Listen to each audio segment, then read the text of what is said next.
Ang singsing na ito ang bumuhay sa pamilya ko. Pero ito rin ang naging kadena na gumapos sa akin sa impyerno.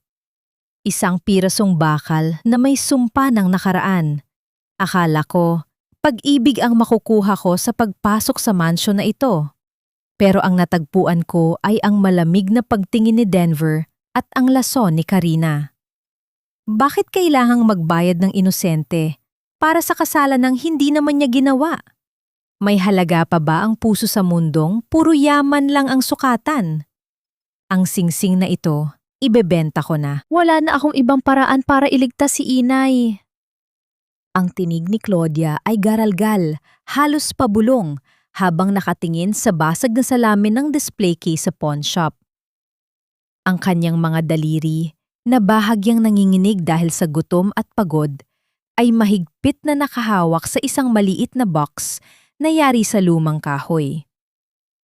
Sa loob nito ay isang singsing na may kakaibang disenyong tila mga pakpak ng ibon, ang tanging alaala na iniwan ng kanyang ama bago ito pumanaw. Sigurado ka ba, Hiha?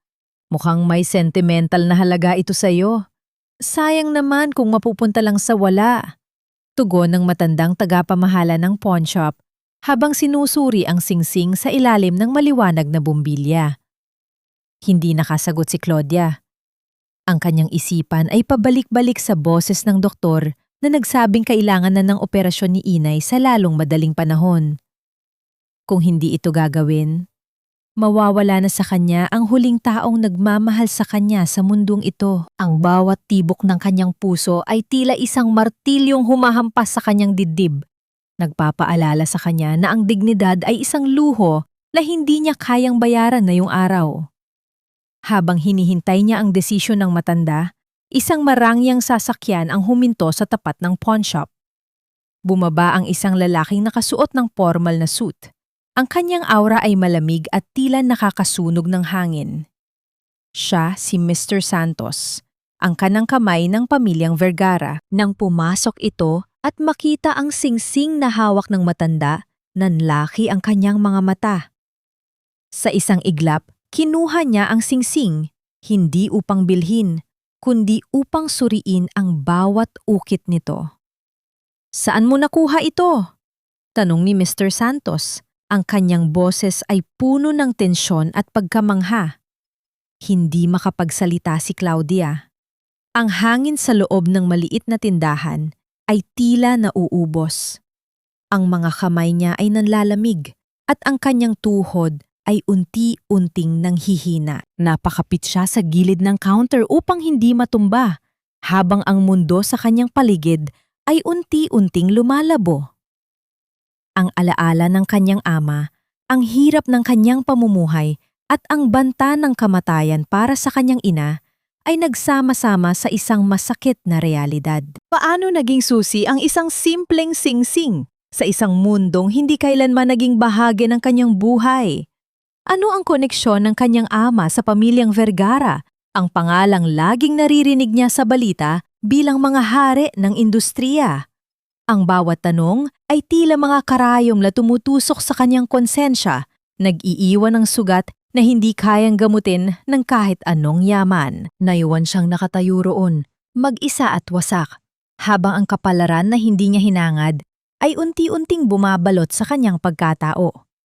Kung ang lahat ng ito ay isang paraan upang iligtas ang kanyang ina, handa ba siyang isakripisyo ang kanyang sariling kalayaan para sa isang pangakong hindi niya alam kung saan hahantong? Ang bawat hakbang ni Claudia sa pagpasok sa mansyon ng mga Vergara ay tila paglalakad sa ibabaw ng mga bubog. Ang napakalaking pintuang kahoy na may masalimuot na ukit ay bumukas ng mag-isa, na tila isang dambuhalang bibig na handang lumamon sa kanya.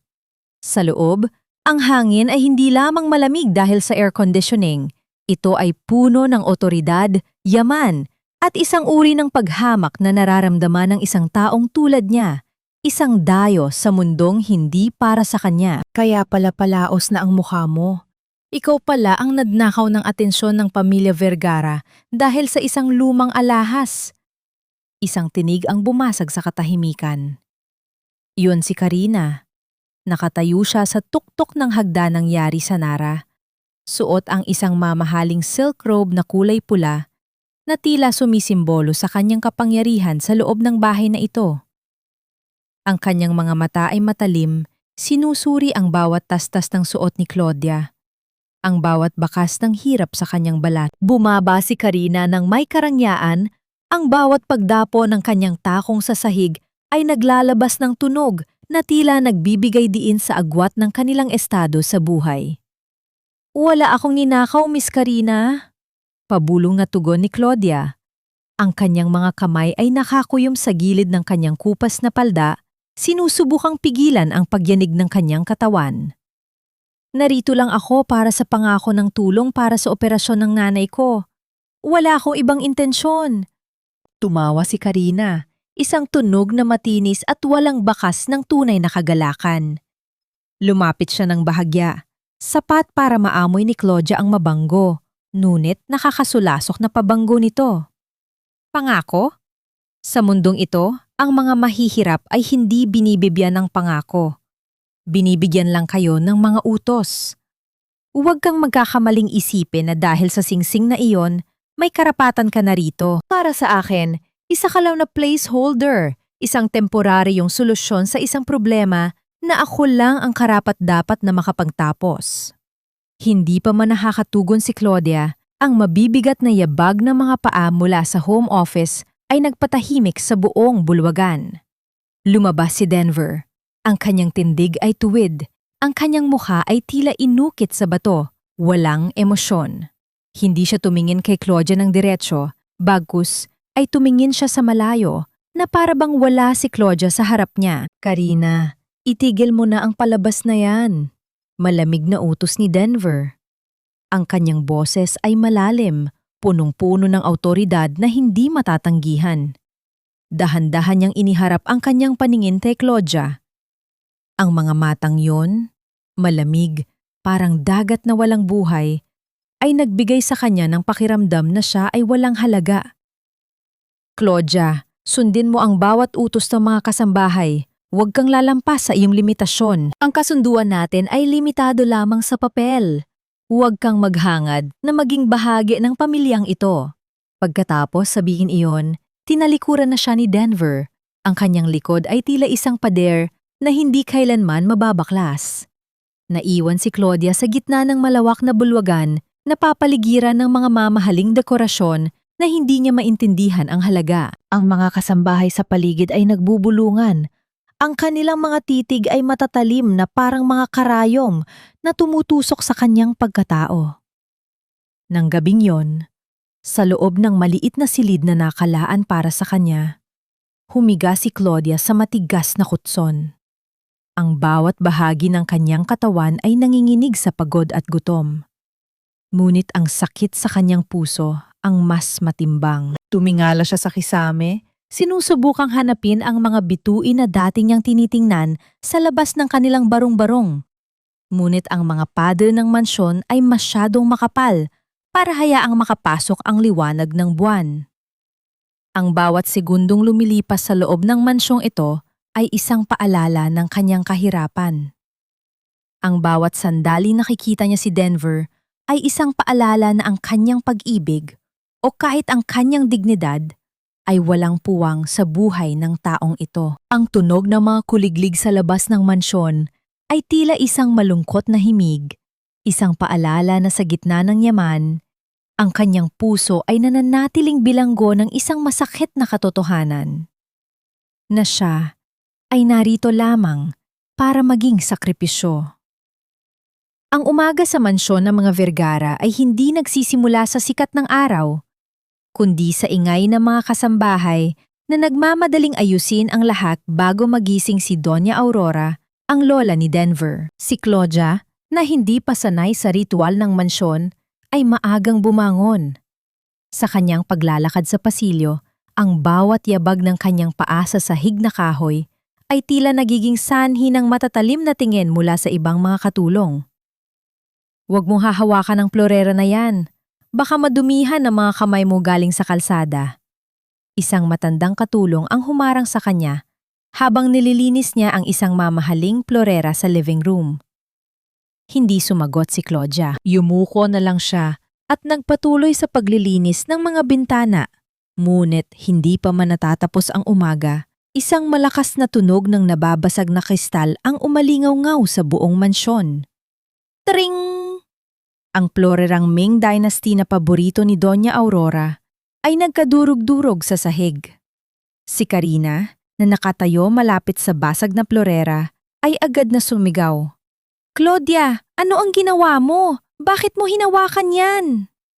Nagmamadaling lumapit si Denver mula sa kanyang opisina. Ang mukha ay bakas ang galit. Ang mga kasambahay ay nagtipon-tipon. Ang kanilang mga mukha ay puno ng panghuhusga habang nakatingin sa nakaluhod na si Claudia sa tabi ng mga basag na kristal. Hindi po ako ang nakabasag. Naglilinis lang ako sa kabilang bahagi ng bulwagan. Depensa ni Claudia. Ang kanyang boses ay nanginginig, ngunit puno ng katotohanan. Lumapit si Denver. Ang kanyang mga mata ay naglalabasan ng apoy. Sapat na ang paliwanag mo, Claudia. Ang plorerang ito ay may halaga na hindi mo kailanman mababayaran kahit magtrabaho ka pa ng habang buhay. Nakita ka ni Karina at walang ibang tao rito kundi ikaw. Denver, hayaan mo na. Pagpapanggap na awang-awa ni Karina habang hinahawakan ang braso ni Denver. Baka aksidente lang niya. Pero sa susunod, kailangan na nating maging maingat. Hindi natin pwedeng hayaan ang mga taong walang ingat sa loob ng tahanang ito. Ang bawat salita ni Karina ay parang lason. Alam ni Claudia na siya ang biktima ng isang napakahusay na gaslighting. Gusto niyang sumigaw. Gusto niyang ipagtanggol ang kanyang sarili. Ngunit alam niyang sa mundong ito, ang salita ng isang taong tulad ni Karina ay mas matimbang kaysa sa katotohanan ng isang taong tulad niya. Naramdaman ni Claudia ang hapdi sa kanyang mga palad habang pinupulot ang mga basag na kristal. Hindi ito ang sakit ng sugat na kanyang nararamdaman, kundi ang sakit ng kawalan ng hustisya. Sa bawat piraso ng kristal na kanyang hinahawakan, naalala niya ang kanyang ina. Kailangan kong magtiis para kay inay. Paulit-ulit yang sinasabi sa kanyang sarili. Nang gabing yon, mag-isa sa kanyang silid, hindi napigilan ni Claudia ang pagtulo ng kanyang luha.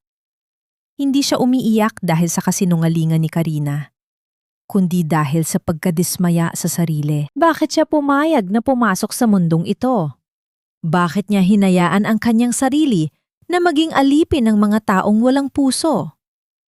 Sa labas ng kanyang pinto, narinig niya ang mahinang katok. Nang buksan niya ito, nakita niya si Lola Aurora, ang lola ni Denver. Ang matanda ay nakatingin sa kanya ng malalim. Ang mga mata nito ay punong-puno ng karunungan na tila nakikita ang lahat ng nangyayari sa likod ng mga pader ng mansyon na ito. Ang mga kristal ay madaling mapalitan, iha, sabi ng matanda sa mahinang boses. Ngunit ang katotohanan, kahit gaano pa nila ito basagin, ay hinding-hindi mawawala. Umalis ang matanda, iniwan si Claudia na naguguluhan. Ano ang ibig niyang sabihin? May alam ba si Lola Aurora sa mga nangyayari? At sa lahat ng ito, nasaan ang lugar ni Claudia sa gitna ng mga laro ng kapangyarihan at kasinungalingan? Ang mga sumunod na araw ay tila isang walang katapusang pagsubok para kay Claudia. Ang bawat kilos niya ay binabantayan. Ang bawat salita niya ay binabaluktot. Ngunit sa gitna ng pagmamalupit ni Karina, isang kakaibang pangyayari ang nagbigay ng liwanag sa kanyang madilim na mundo.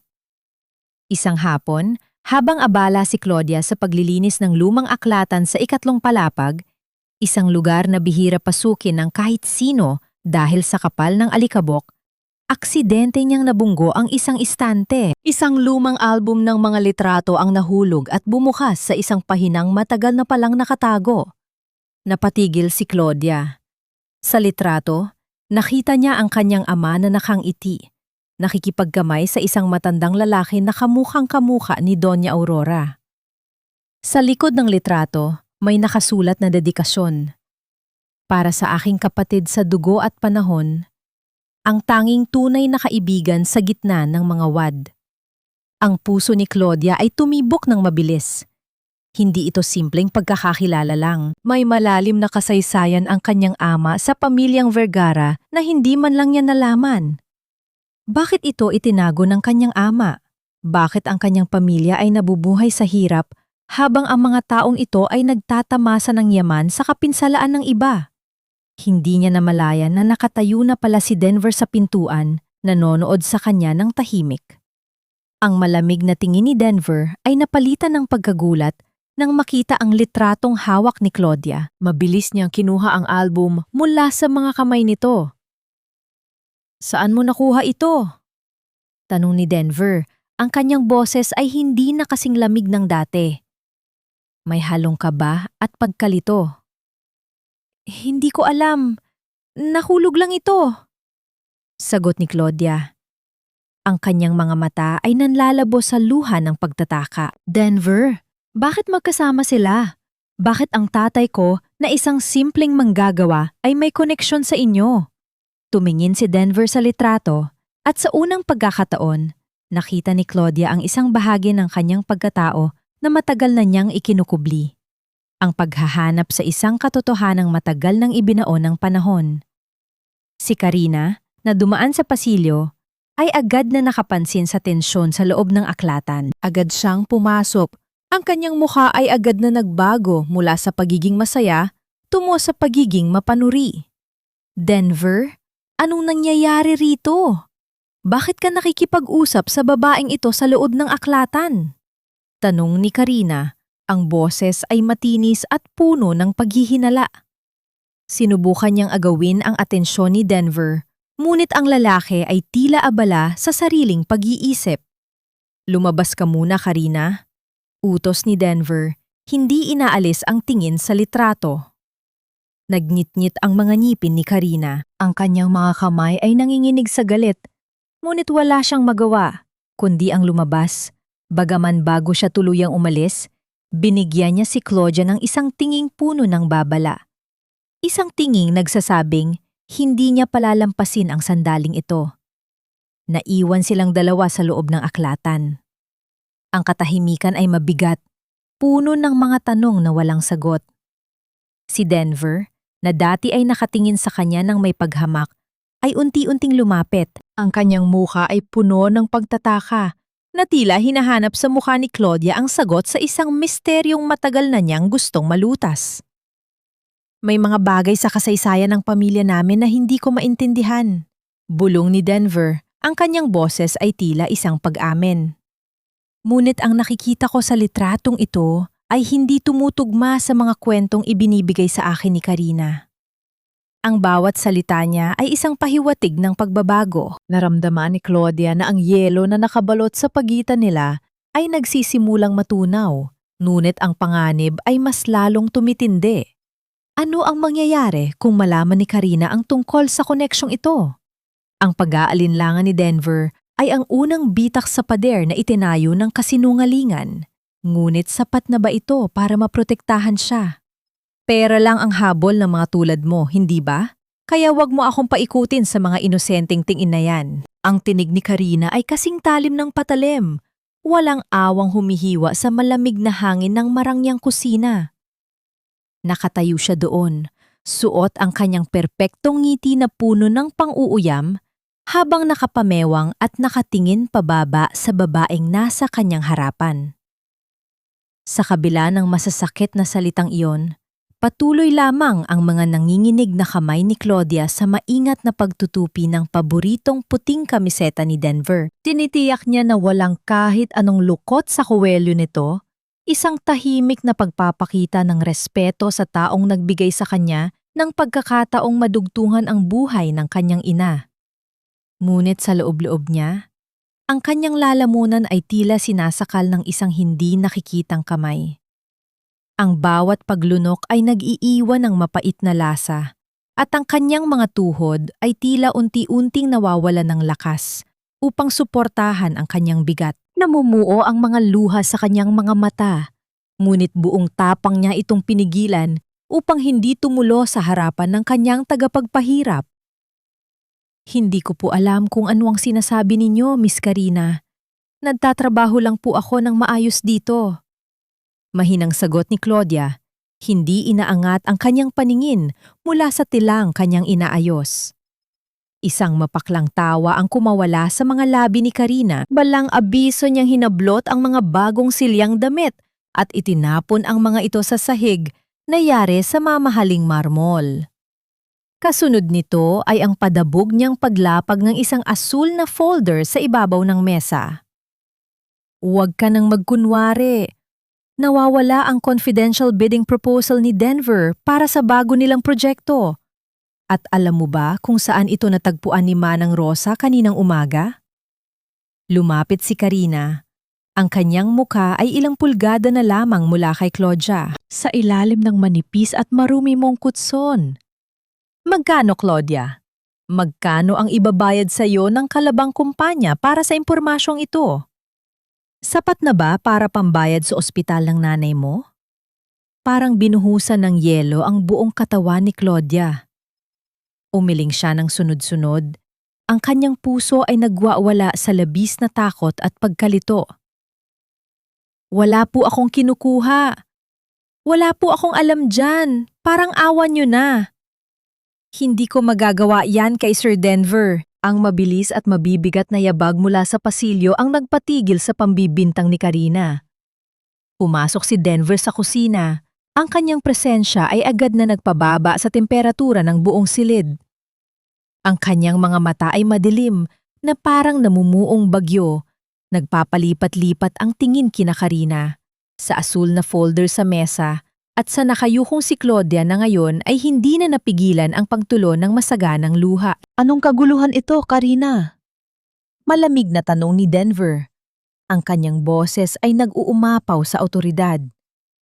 Mabilis na nagbago ang ekspresyon ni Karina.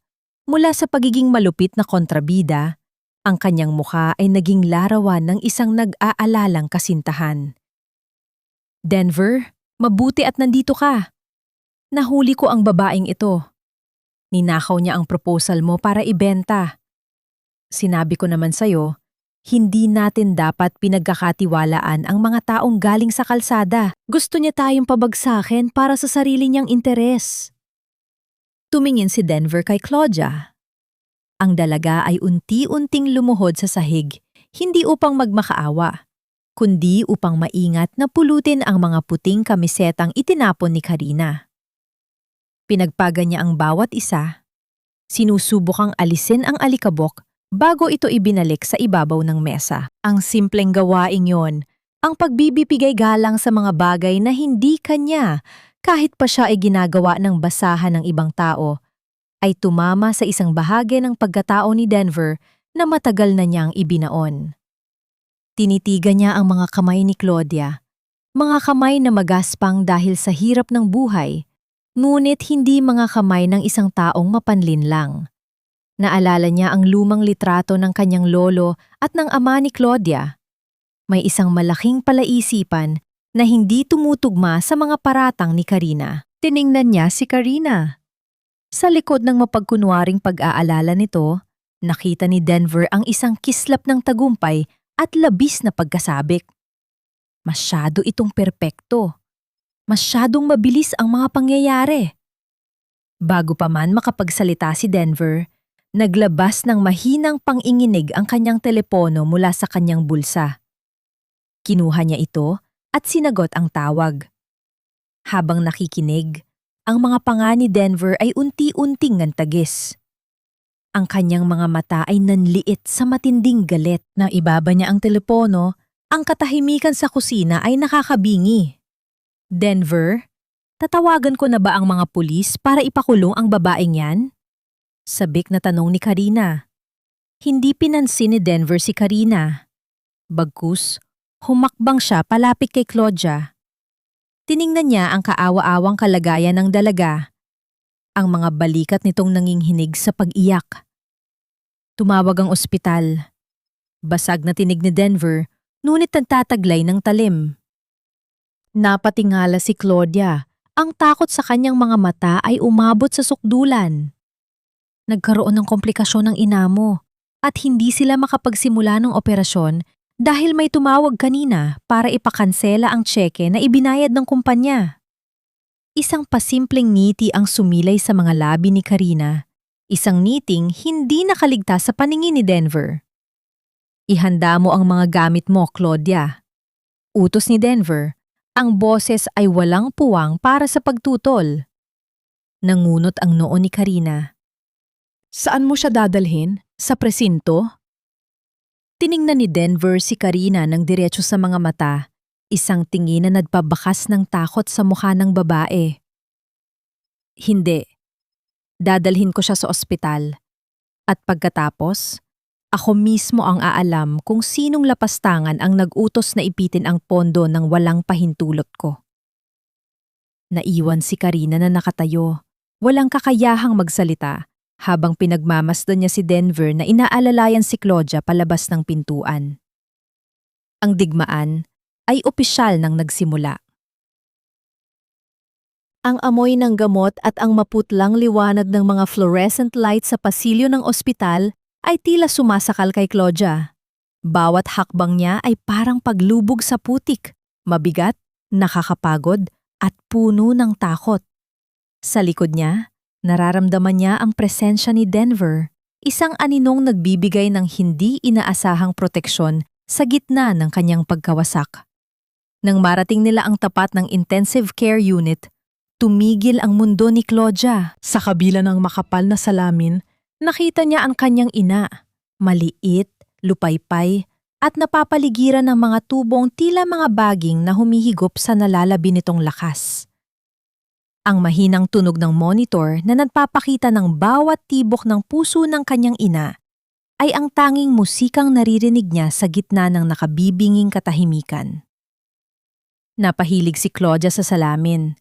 Ang kanyang mga daliri ay dahan-dahang gumuhit ng isang linyang hindi nakikita. Ang kanyang mga balikat ay nayanig sa tahimik na paghikbi. Wala siyang mailabas na tinig. Ang sakit ay masyadong malalim para sa isang simpleng sigaw. Ito ang kanyang ina, ang tanging kayamanan na mayroon siya, na ngayon ay naging biktima ng isang larong hindi naman nila hininging salihan. I'm sorry, inay. I'm so sorry. Bulong niya sa hangin. Ang kanyang puso ay tila isang basong kristal na unti-unting nagkakaroon ng mga bitak hanggang sa tuluyan itong madurog. Sa kabilang dako, nakatayo si Denver ilang dipaang layo mula kay Claudia. Pinagmamasdan niya ang dalaga. Doon niya nakita ang isang uri ng pag-ibig na hindi niya kailanman naramdaman mula kay Karina. Isang pag-ibig na handang mamatay, handang magsakripisyo, at walang hinihintay na kapalit. Ang bawat patak ng luha ni Claudia ay tila isang katanungan sa kanyang konsensya. Paano ko nagawang paghinalaan ng babaeng ito? Lumapit ang isang hospital administrator. Hawak ang ilang papeles na tila mga hatol ng kamatayan. Mr. Vergara, may problema po sa billing. May tumawag po sa opisina kanina. Gumamit ng pangalan ng kumpanya nyo at sinabing i-hold ang lahat ng payments para sa pasyenteng ito dahil may internal audit daw na nagaganap. Nagtagis ang mga panga ni Denver. Ang kanyang mga kamao ay nakakuyom hanggang sa mamuti ang kanyang mga buko-buko. Alam niya kung sino ang may kakayahang gawin ito. Alam niya kung sino ang may access sa mga accounting codes ng kumpanya bukod sa kanya. Ayusin niyo ang lahat ng kailangan sa operasyon. Na yon din. Utos ni Denver. Ang boses ay mababa ngunit puno ng panganib. I don't care about the protocols. Pay the bills using my personal account. Siguraduhin yung mabubuhay ang nanay niya. Kundi, sisiguraduhin kung walang matitirang trabaho para sa inyo sa lungsod na ito. Nagmamadaling umalis ang administrator. Nanatiling nakatayo si Denver. Ang kanyang paningin ay bumalik kay Claudia na ngayon ay nakaluhod na sa sahig. Tila isang ibong bali ang pakpak. Lumapit siya at sa unang pagkakataon, ipinatong niya ang kanyang kamay sa balikat ng dalaga. Ang init ng kanyang palad ay tila isang kuryenteng gumising sa namamanhid na pakiramdam ni Claudia. She will be fine, Claudia. I promise. Mahinahon niyang sabi. Ang dating malamig at mapanghusgang boses ay napalitan ng isang himig na halos katulad ng isang pagsusumamo. Tumingala si Claudia. Ang kanyang mga mata ay mapula at pulo ng pagtataka. Bakit, Sir Denver? Bakit niyo ito ginagawa pagkatapos niyo akong tawaging magnanakaw? Bakit niyo ako tinutulungan na yon? Hindi agad nakasagot si Denver. Ang katanungan ni Claudia ay isang salamin na nagpapakita ng kanyang sariling pagkakamali. Inalalayan niya itong tumayo. Ang kanyang pagkakahawak sa braso ng dalaga ay matatag, ngunit banayad. Dahil nakita ko na ang totoo. At dahil may utang na loob ako sa tatay mo, na ngayon ko lang nauunawaan. Ngunit sa gitna ng sandaling iyon ng paglalapit, ang tunog ng papalapit na mga takong ay umalingaw-ngaw sa pasilyo. Si Karina. Dumating siya na tila isang reyna na handang bawiin ang kanyang trono. Ang kanyang mukha ay larawan ng galit at selos. Denver! Anong ginagawa mo rito kasama ang basurang ito? Sigaw ni Karina, hindi inaalintana ang katahimikan ng ospital. Pinaglalaruan ka lang niya. Ginamit niya ang sakit ng nanay niya para makuha ang simpatya mo. Hinarap siya ni Denver. Ang kanyang mga mata ay nanlilisik. Umuwi ka na, Karina. Bago ko pa masabi ang mga bagay na hinding-hindi mo magugustuhan. Alam ko na kung sino ang tumawag sa ospital. Alam ko na ang lahat. Namutla si Karina. Ngunit agad din itong napalitan ng isang mapang-uyam ng ngiti. Talaga?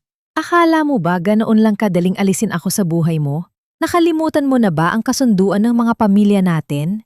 Kung aalisin mo ako, kasama mong itatapon ang kalahati ng yaman ng mga Vergara. Tumingin si Denver kay Claudia. Pagkatapos ay muling bumalik ang tingin kay Karina. Ang tensyon sa pagitan nila ay tila isang lubid na malapit ng maputol. Ang yaman ay pwedeng kitain muli, Karina. Pero ang dignidad na ninakaw mo sa babaeng ito, yan ang pagbabayaran mo. Tumalikod si Denver at muling hinarap ang bintana ng ICU. Iniwan si Karina na nanginginig sa matinding poot. Sa dilim ng gabi, isang bagong plano ang nabubuo sa isipan ni Karina. Kung hindi niya makukuha si Denver sa maayos na paraan, sisiguraduhin niyang walang matitira para kay Claudia, maging ang huling hininga ng kanyang ina. Pagkatapos ng matinding sagupaan sa ospital, tahimik na hinatid ni Denver si Claudia pabalik sa mansyon. Hindi na siya nagmamadaling umalis. Sa halip, hinayaan niya ang kanyang driver na maghintay sa malayo at sila ni Claudia ay naglakad papasok sa malawak na harden. Ang buwan ay tila isang malaking perlas na nakasabit sa itim na langit, nagbibigay ng isang mahinang, pilak na liwanag sa kanilang paligid. Salamat! Tanging salitang binitawan ni Claudia. Ang kanyang boses ay mahina at puno ng pagod. Ngunit may kakaibang lambing na hindi pa naririnig ni Denver noon. Hindi ko alam kung paano ko babayaran ang lahat ng ito. Ang ginawa mo sa ospital. Huwag mo na ulit banggitin yan. Sagot ni Denver. Tinitingnan ang mga rosas na tila nagyelo sa lamig ng gabi. Tungkol sa utang na loob. Siguro, ngayon ko lang naintindihan kung gaano kabigat yon. Hindi lang pala ito tungkol sa singsing. Ito ay tungkol sa isang pangako na hindi ko alam na kailangan kong panindigan. Naglakad sila patungo sa isang gazebo na yari sa puting wrought iron. Umupo sila sa magkabilang dulo. Ang distansya sa pagitan nila ay parang isang malawak na agwat sa lipunan. Bakit ka ganyan? Biglang tanong ni Claudia, hindi na niya napigilan ang sarili. Bakit ka ganyan kalayo sa akin? Bakit ka ganyan ka naniniwala sa mga sinasabi ni Karina ng ganoon kadali? Huminto si Denver sa paghinga. Ito na, marahil ang pinakamalapit na pag-uusap nila na walang tema ng negosyo o pagbabanta. Tumingin siya sa kalangitan, tila naghahanap ng tamang salita sa kadiliman. Dahil natatakot ako. Pag-amin ni Denver, at ang simpleng salitang yon ay nagdulot ng isang malaking pagbabago sa hangin. Hindi ito inaasahan ni Claudia. Ang Denver na kilala niya ay ang lalaking walang takot, ang henyo ng negosyo. Natatakot sa ano, Denver? Tanong ni Claudia. Ang kanyang pag-aalala ay tila mas matindi pa kaysa sa kanyang sariling pagdurusa. Natatakot ako na baka tama siya. Natatakot ako na baka ang lahat ng nakikita mo sa akin, ang yaman, ang kapangyarihan, ay hindi sapat para maging karapat-dapat ako. Ang buhay ko ay puro kalkulasyon. Ang bawat desisyon ko ay para protektahan ang pangalan ng pamilya. Paliwanag ni Denver. Ang kanyang mga mata ay nakapako sa dilim. Nang makita ko ang album na iyon, bigla akong naisip na ang ama mo ay may isang bagay na wala ako. Isang taong may totoong puso at hindi nag-iisip ng bottom line sa bawat desisyon. Dahan-dahang gumalaw si Claudia, hindi nang may pag-aalinlangan, kundi may pag-iingat na tila natatakot siyang mabali ang kahit anong lumabas sa bibig ni Denver. Lumapit siya at huminto sa tabi ng upuan ni Denver. Hindi siya umupo. Tumayo lamang siya sa tabi nito. Ang kanyang anino ay bahagyang sumasabay sa anino ng binata. Denver, tawag niya, at sa pagkakataong ito, wala nang sir. Ang puso ay hindi binibili ng pera o ng pangalan. Ang katotohanan ay nasa loob mo. Ang pagiging mabuti ay hindi kailangang ipagsigawan, kailangan lang itong ipakita. Dahan-dahan, inabot ni Claudia ang kamay niya sa ibabaw ng upuan. At sa pagkakataong ito, hindi na nag-atubili si Denver. Kinuha niya ang kamay nito. Ang paghawak ay hindi mabangis o mapangangkin. Ito ay mahinahon, isang pagyakap na puno ng pangangailangan. Nag-cruise ang kanilang mga daliri, isang tahimik na pangako na hindi masis na masisira sa anumang ingay o pagsubok. Ito ang nararamdaman ko sa tuwing nakikita-kitang ipinaglalaban ang nanay mo. Bulong ni Denver. Ang kanyang mga mata ay nakatitig sa kanilang magkahawak na kamay na tila ito ang pinakamahalagang kontrata sa buong buhay niya. Hindi ko alam kung ano ito, Claudia, pero hindi ko na kayang isipin ang umaga na wala ka rito. Si Claudia naman ay nakaramdam ng init na unti-unting gumagapang sa kanyang dibdib. Isang init na matagal na niyang kinalimutan. Ang mga mata niya ay nanatiling nakapako sa kanilang mga kamay. Sa wakas, matapos ang lahat ng pagsubok at kahihiyan, tila may isang liwanag na gumagabay sa kanya. Ang paghawak ni Denver ay hindi pag-aari. Ito ay pag-aalaga. Dahan-dahan, inangat ni Claudia ang kanyang tingin. Ang mga mata ni Denver ay hindi na kasing lamig ng dati. Mayroong pag-asa at higit sa lahat, may pagkilala sa halaga ng isang taong hindi marunong magpanggap. Hindi na nagdalawang isip si Claudia sa isang kilos na nagmula sa kanya kaibuturan, idinikit niya ang kanyang kaliwang kamay sa pisngi ni Denver. Hindi ito isang matinding kiss, kundi isang maingat na pagdampi. Isang pagpapatibay ng kanyang presensya. Hindi kita kailangan para maging mayaman, Denver. Mahinang sagot niya. Pero kung ang pagiging narito ko ang makakapagpagaan ng bigat na dinadala mo, at kung ang pag-asa na ikaw ay magbabago ay magsisilbing ilaw sa daan ko, sana hayaan mo akong manatili. Ang mga salitang iyon ay tumago sa matigas na baluti ni Denver. Sa sandaling iyon, sa ilalim ng malamig na buwan, tila natunaw ang lahat ng hadlang sa pagitan nila. Sandaling nakalimutan ni Denver ang tungkol sa diwatang ang yaman at sa mga kasinungalingan. Ang tanging mahalaga sa kanya ay ang init ng kamay ni Claudia at ang bigat ng pagmamahal na ipinapakita nito nang hindi nagsasalita. Dahan-dahan, ginaya niya ang kilos ni Claudia. Itinaas niya ang kanyang libreng kamay at marahan. Halos may paggalang, ay hinawakan niya ang baba ni Claudia, itinapat ang kanyang muka. Ang kanilang mga hininga ay nadhalo sa malamig na hangin. Ang distansya sa pagitan ng kanilang mga labi ay lumiit. Hindi dahil sa pagnanasa, kundi dahil sa isang malalim na pangangailangang makaramdam ng totoong koneksyon.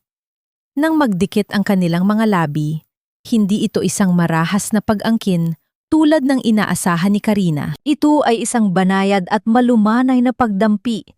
Isang kiss na puno ng paghingi ng tawad, pag-unawa, at ang paunang silakbo ng isang pag-ibig na matagal nang nakakulong. Tumagal lamang ito ng ilang sandali, isang fade to black na emosyonal na nag-iwan ng matamis at umaasang bakas sa kanilang mga labi. Nang bumitaw sila, pareho silang nakapikit, ninanamnam ang sensasyon. Ito ang sandali na nagpatunay na mayroong pag-asa kahit sa gitna ng pinakamadilim na pagsubok. Ngunit ang kanilang sandali ng kapayapaan ay agad na ginambala. Isang anino ang mabilis na dumaan sa kanilang tabi at sa isang iglap, narinig nila ang tunog ng isang sasakyang mabilis na umalis sa kalsada. "Ano iyon?" tanong ni Claudia. Ang takot ay bumalik sa kanyang tinig. Tumingin si Denver sa daan kung saan nawala ang sasakyan. Isang kislap ng metal ang nakita niya sa lupa. Kinuha niya ito. Ito ay isang maliit na compact mirror na may nakaukit na monogram, ang personal na vanity mirror ni Karina. Hindi na siya nag-iisa sa pagbabanta. Ani Denver, ang kanyang boses ay bumalik sa pagiging seryoso. Mayroon siyang kasabwat. At alam kong ginagamit niya ang anumang paraan para mapaghiwalay tayo. Hindi mo ba naintindihan?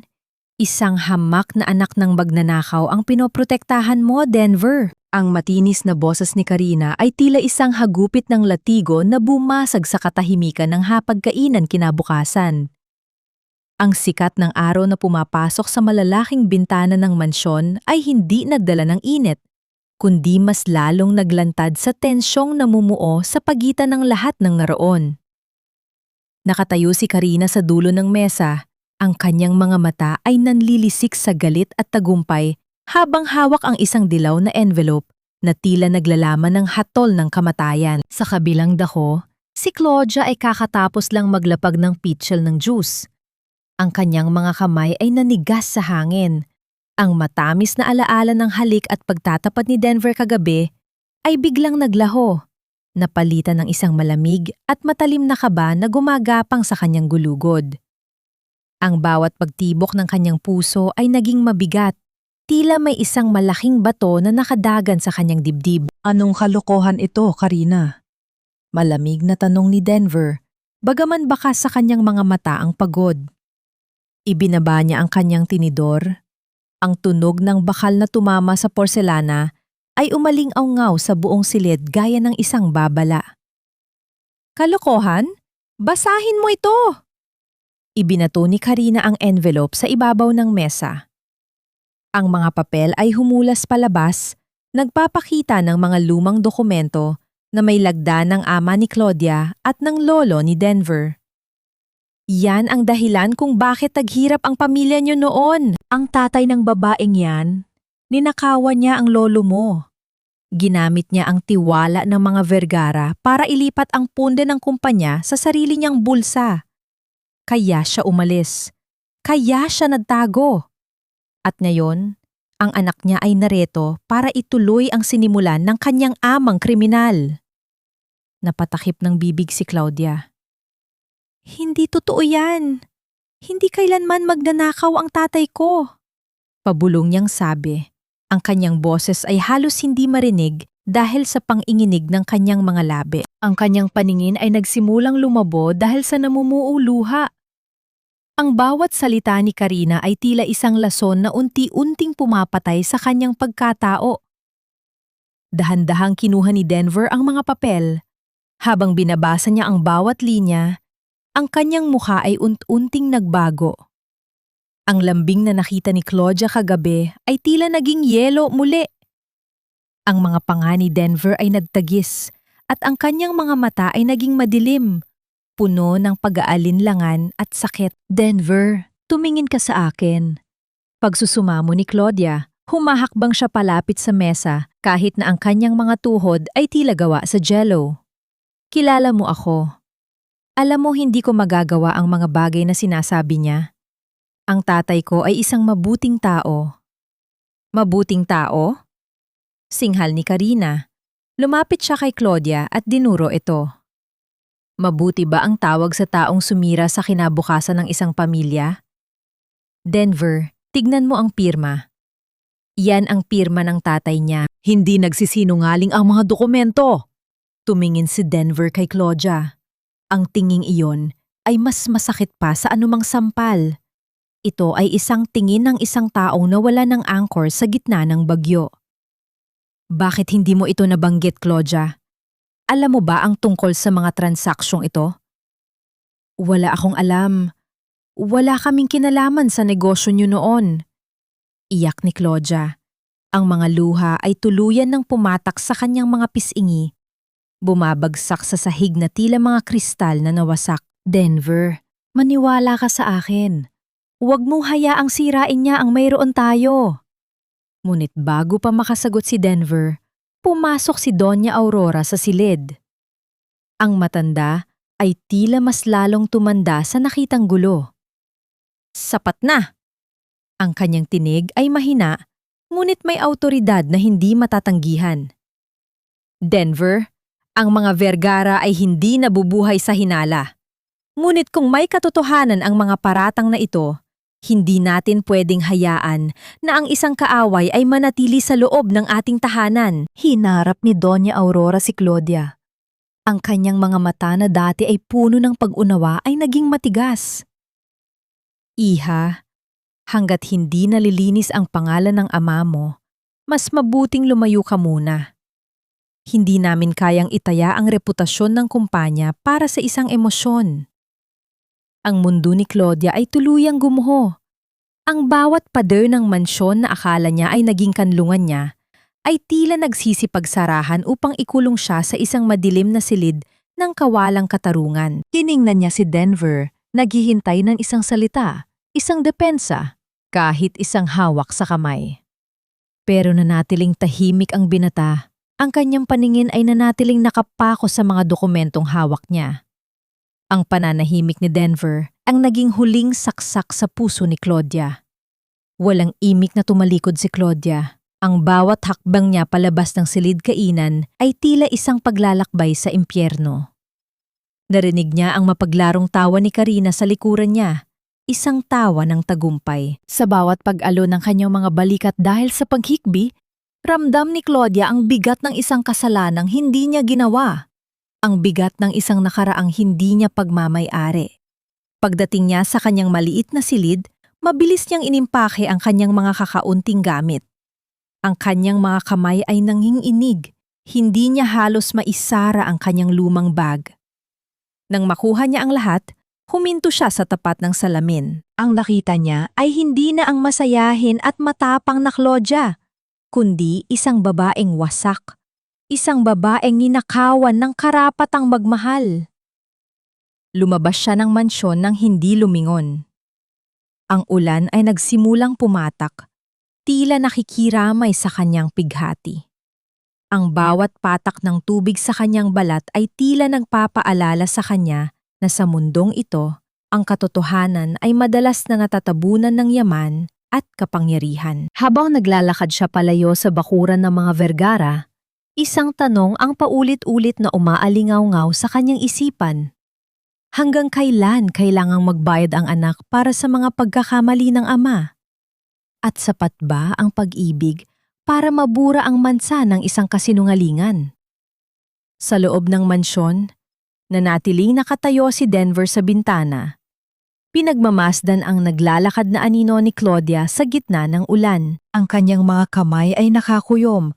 At sa kanyang isipan, ang labanan sa pagitan ng kanyang puso at ng kanyang tungkulin ay mas naging matindi kaysa sa anumang bagyong darating. Ang bawat patak ng ulan ay tila maliliit na karayom na tumutusok sa kanyang balat, ngunit ang lamig na nararamdaman ni Claudia ay nagmumula sa loob. Basa ang kanyang damit, nangiinig ang kanyang katawan, ngunit patuloy siyang naglakad ng walang tiyak na patutunguhan. Ang bawat sasakyang dumaraan ay nagiiwan ng putik sa kanyang mga paa, isang maruming paalala ng kanyang kalagayan, itinapon, dinungisan, at kinalimutan. Hindi siya umuwi sa kanila. Paano niya haharapin ang kanyang ina sa ganitong kalagayan? Paano niya sasabihin na ang sakripisyo niya ay nauwi lamang sa isang mas malaking kahihiyan? Sa halip, Ang kanyang mga paa ay nagdala sa kanya sa tapat ng isang lumang simbahan. Ang malahing pinto nito ay bahagyang nakabukas, tila isang imbitasyon para sa mga kaluluwang ligaw na tulad niya. Pumasok siya at umupo sa isang bakanting upuan sa likuran. Ang amoy ng kandila at lumang kahoy ay nagbigay sa kanya ng isang panandaliang kapayapaan. Sa harap ng altar, tinitigan niya ang imahe ng isang inang yumayakap sa kanyang anak. Doon, sa gitna ng katahimikan ng banal na lugar, hinayaan niyang tumulo ang lahat ng luhang kanyang pinigilan. Hindi na ito luha ng pighati, kundi luha ng isang taong naghahanap ng lakas. Tulungan niyo po akong patunayan ang katotohanan, bulong niya sa hangin. Para sa tatay ko, para sa nanay ko, para sa aking sarili. Sa mansyon, ang katahimikan ay mas nakakabingi kaysa sa ingay ng ulan sa labas.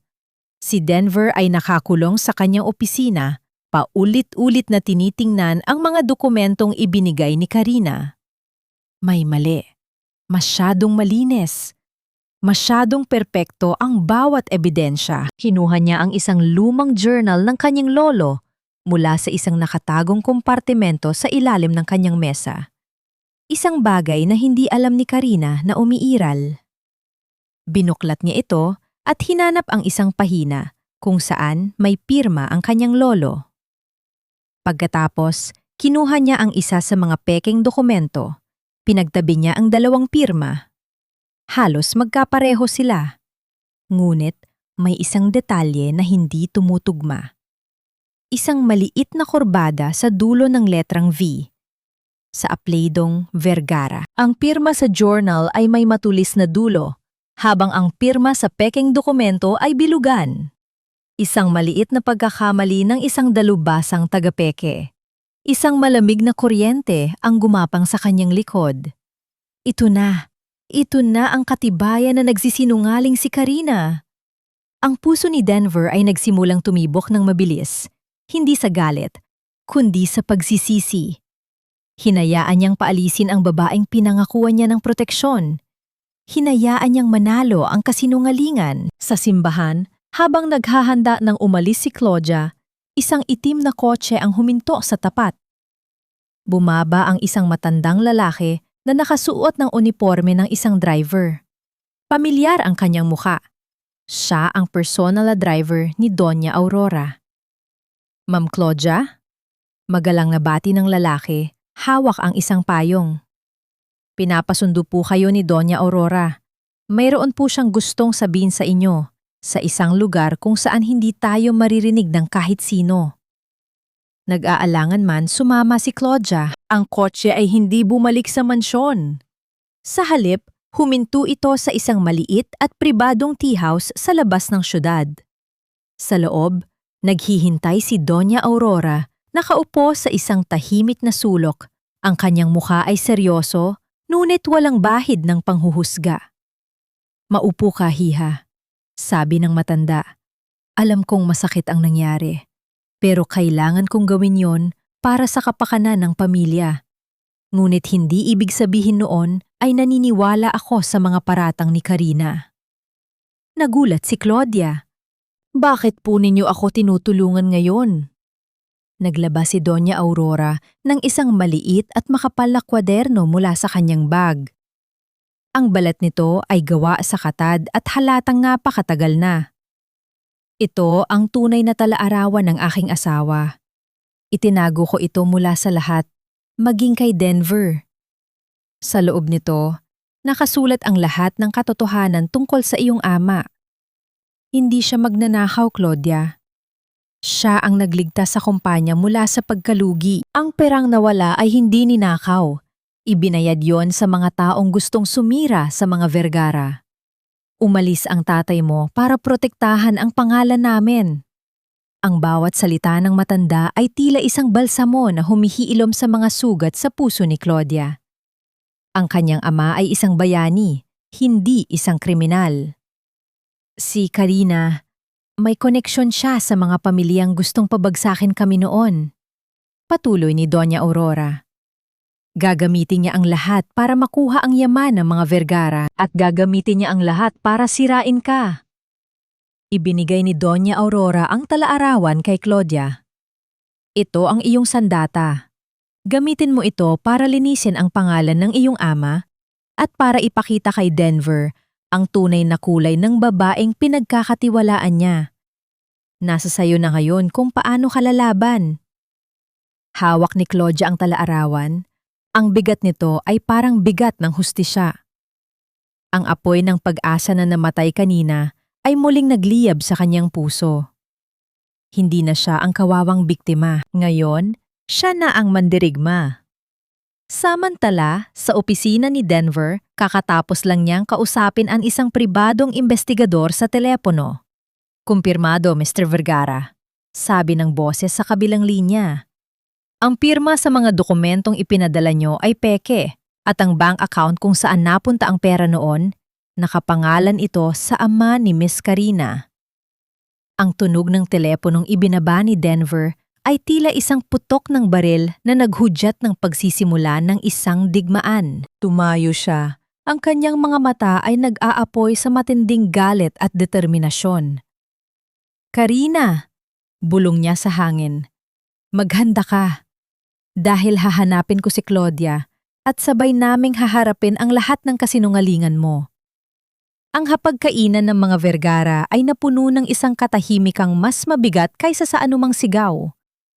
Si Karina, na nakasuot ng isang makinang na itim na bestida, ay pilit na numingiti habang nagsasali ng alak sa kopita ni Denver. Una-akto siyang tila siya na ang reyna ng mansyon, na ang pagkaalis ni Claudia ay isang hudyat ng kanyang tuluyang panalo. Si Doña Aurora ay tahimik na nakaupo sa kanyang silya. Ang kanyang mga mata ay tila mga salamin na sumasalamin sa bawat kasinungalingan sa silid. Si Denver naman ay hindi gumagalaw. Ang kanyang mukha ay isang blankong pader, ngunit sa ilalim nito ay isang bulkang nagbabadyang sumabog. "Isn't this lovely?" Basag ni Karina sa katahimikan, itinaas ang kanyang kopita. "Finally, mapapanatag na ang pamilya natin, malayo sa mga mandaraya at magnanakaw." Ngunit bago pa man niya mailapat ang kopita sa kanyang mga labi, ang malaking pinto ng silid kainan ay dahan-dahang bumukas. Lahat sila ay napalingon.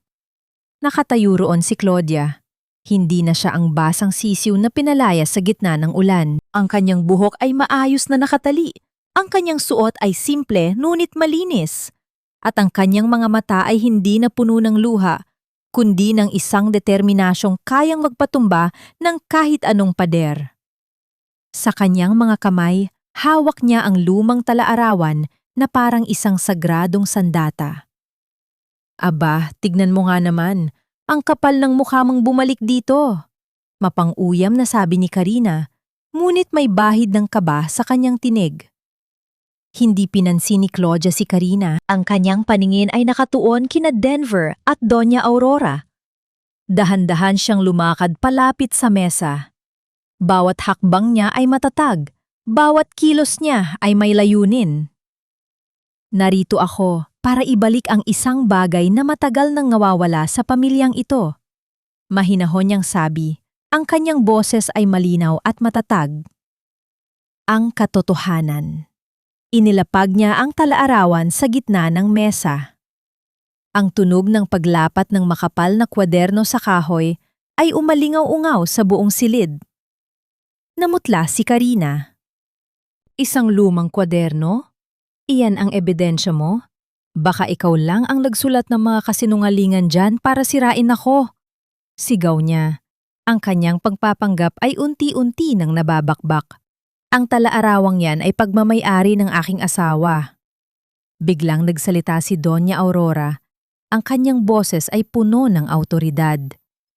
"At ang nakasulat dyan ay ang pagpapatunay na ang ama ni Claudia ay hindi isang magnanakaw, kundi isang bayani. Iniligtas niya ang pamilya Vergara mula sa mga taong tulad ng pamilya mo, Karina." Ang mga salita ni Doña Aurora ay tila isang kulog na yumanig sa buong pundasyon ni Karina. Ngunit hindi pa doon natapos ang lahat. Tumayo si Denver. Ang kanyang mga mata ay nag-aapoy na parang dalawang nagbabagang uling. Kinuha niya ang isang envelope mula sa kanyang bulsa at ikinalat ang mga laman nito sa mesa. Mga kopya ng peking dokumento at isang detalyadong ulat mula sa investigador. At ito naman, sabi ni Denver. Ang kanyang boses ay malamig at walang awa. Ang katibayan na hindi lang ang lolo ko ang niloko mo. Ang buong pamilya ko, nilinlang mo. Ang pirma ay peke. Ang pera ay napunta sa isang bank account na pag-aari ng tatay mo. Ang mukha ni Karina ay nagmistulang isang basag na salamin. Ang lahat ng kulay ay nawala at ang natira na lamang ay ang hubad na katotohanan ng kanyang kasamaan. Hindi totoo yan. Pakanan niyo lang yan.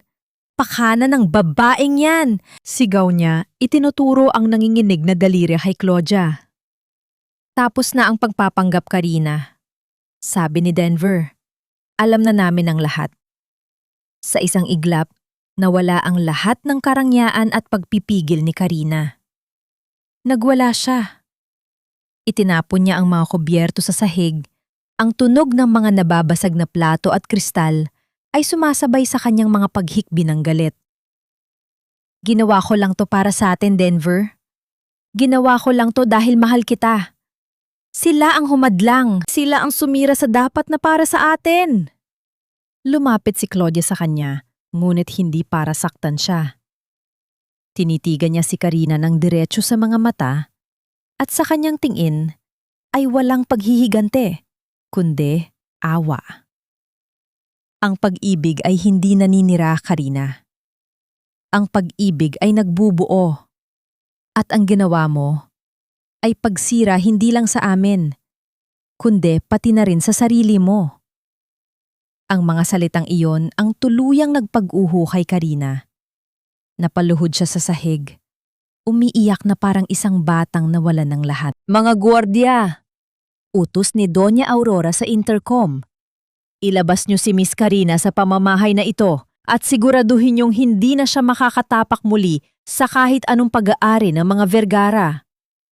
Habang kinaladkad, palabas ng mga gwardiya si Karina, ang kanyang mga sigaw ng pagbabanta at pagsusumamo ay unti-unting humina hanggang sa tuluyan ng lamunin ng gabi.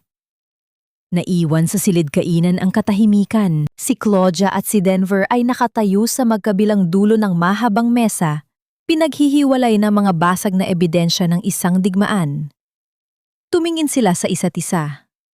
Walang salitang namutawi sa kanilang mga labi, ngunit ang kanilang mga mata ay nag-uusap. Sa mga mata ni Denver, nakita ni Claudia ang isang malalim na pagsisisi. At sa mga mata ni Claudia, nakita ni Denver ang isang pagpapatawad na hindi niya inaasahang makakamit. Ang laban ay tapos na. Ngunit ang paghilom ay ngayon pa lang magsisimula. Ang araw pagkatapos ng pagbagsak ni Karina ay tila isang bagong simula.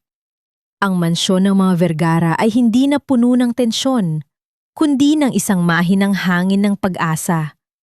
Nawala ang mapanlinlang na mga ngiti, ang lihim na mga bulungan, at ang takot na laging nakabuntot sa bawat isa. Si Claudia, matapos malinis ang pangalan ng kanyang ama at matulungan ang pamilya Vergara sa pagharap sa mga bunga ng kasinungalingan, ay nakakuha ng isang silid sa mansyon na may tanawin ng harden. Hindi na siya nagtatago sa dilim.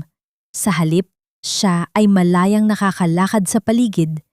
Ang kanyang mga yapak ay hindi na nagiiwan ng mga marka ng kahihiyan, kundi ng isang matatag na pagkatao. Isang hapon, habang nag-aayos siya ng mga bulaklak sa isang vase sa living room, naramdaman niya ang presensya ni Denver sa kanyang likuran. Hindi siya nagulat. Pagkatapos ng lahat ng nangyari, hindi na nagkaroon ng ganong klaseng distansya sa pagitan nila. Maari ba akong umupo? Tanong ni Denver. Ang kanyang boses ay malumanay, hindi katulad ng dating. Tumango si Claudia at tumabi. Umupo si Denver sa isang malambot na sofa at sa unang pagkakataon, nakita ni Claudia ang isang tunay ng ngiti sa kanyang mga labi. Isang ngiti na hindi na pekeng-pekeng. Gusto kong humingi ng tawad. Sabi ni Denver, ang kanyang mga mata ay hindi nakatingin sa kanya, kundi sa mga bulaklak na kanyang inaayos. Sa lahat ng sinabi ko, sa lahat ng ginawa ko. Alam kong hindi sapat ang salitang sorry, pero yun lang ang kaya kong sabihin ngayon. Hindi na kailangan, Denver. Sagot ni Claudia. Alam ko na hindi ka naniniwala sa mga bagay na sinabi mo. At alam ko na hindi madaling magtiwala sa akin kaagad. Ngunit gusto ko. Mariing sinabi ni Denver. Itinuro niya ang kanyang sarili. Ang dami kong inakala. Akala ko, alam ko na ang lahat. Hindi ko alam na mayroon palang isang uri ng pag-ibig na nagbibigay ng lakas sa gitna ng unos. Ang paraan mo na ipinaglaban ng iyong pamilya. Iyon ang nagturo sa akin ng tunay na kahulugan ng pag-ibig. Huminto siya sandali. Hinawakan niya ang kamay ni Claudia. Ang paghawak niya ngayon ay hindi na nag-aalangan. Gusto kong magsimula tayo muli. Bilang magkaibigan o kung papayag ka, higit pa doon. Tumingala si Claudia. Ang kanyang mga mata ay puno ng luha, ngunit hindi na ito luha ng pighati. Ito ay luha ng isang taong nakahanap ng liwanag matapos ang mahabang paglalakbay sa kadiliman. Denver, hindi ako galing sa mundo mo. Sagot ni Claudia. Ngunit kung ako ang makakatulong sa iyo na mahanap ang kapayapaan sa puso mo, kung ako ang makakapagbago sa kasamaan ng pamilya mo sa pagiging mabuti, sana hayaan mo akong subukan. Muling nagkatinginan sila. Isang tahimik na pag-uusap ang naganap sa pagitan ng kanilang mga mata.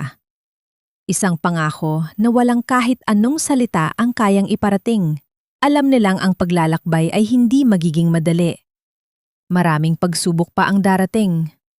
Ngunit alam din nilang hindi na sila nag-iisa. Sa gabing iyon, matapos makapagtrabaho sa mga bagong negosyo ni Denver na nakatuon sa pagtulong sa mga mahihirap, huminto si Denver sa harap ng silid ni Claudia. Kumatok siya. Ang kanyang puso ay nagmamadaling tumibok. Binuksan ni Claudia ang pinto. Hindi siya nakapagsalita. Nakatayo si Denver. Hawak ang isang maliit na kahon na yari sa kahoy. Isang kahon na parang minana pa sa kanyang lolo. Hindi ko alam kung karapat-dapat ako, pero kung may pagkakataon kang mahalin ulit, kung pwede mo pang muling pagtiwalaan. Claudia, pakakasalan kita, sabi ni Denver. Ang kanyang mga mata ay puno ng pagmamahal. Sa loob ng kahon, may isang singsing na may kakaibang disenyong tila mga pakpak ng ibon. Ang parehong disenyo na nakaukit sa singsing ng kanyang ama. Hindi na siya nag-atubili. Sa pag-iyak na puno ng kaligayahan, tumango si Claudia. Sa ilalim ng liwanag ng buwan na dumadampi sa mga bintana ng mansyon, muling nagsimula ang isang pag-ibig. Isang pag-ibig na walang anumang hadlang. Isang pag-ibig na nadmula sa pagsisisi at pagpapatawad. Isang pag-ibig na nadala ng paghilom sa kanilang puso.